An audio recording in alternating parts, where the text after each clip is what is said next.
ఎప్పుడు పప్పుచారు, సాంబారే కాకుండా ఈ ముద్దపప్పు రెసిపీని కూడా ట్రై చేయండి. అండ్ ముద్దపప్పు, ఆవకాయ కాంబినేషన్ ఎంతమందికి ఇష్టమో కామెంట్ సెక్షన్‌లో కామెంట్ చేయండి. ముద్దపప్పు రెసిపీ ఎలా చేయాలో ఇప్పుడు చూద్దాం. దీనికోసం ఒక కప్పు కందిపప్పు తీసుకొని కుక్కర్‌లో వేసి అందులో 1 స్పూన్ ఘీ వేసి కొంచెం వేయించుకోండి.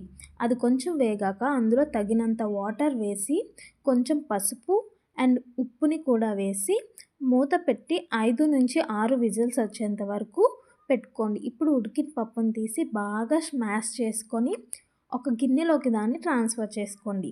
ఇప్పుడు పోపు కోసం కొన్ని పోపు దినుసులు, కరివేపాకు, 2, 3 ఎల్లుల్లిపాయ రెబ్బలు అండ్ ఎండుమిర్చి వేసి పోపు పెట్టుకొని ఆ పోపుని పప్పులో వేసేసి బాగా కలిపేసుకోండి. మీ దగ్గర కొత్తిమీర ఉంటే యాడ్ చేసుకొని మళ్ళీ కలుపుకోండి. అంతే, ముద్దపప్పు రెసిపీ రెడీ అయిపోతుంటే అద్దిరిపోతుంది.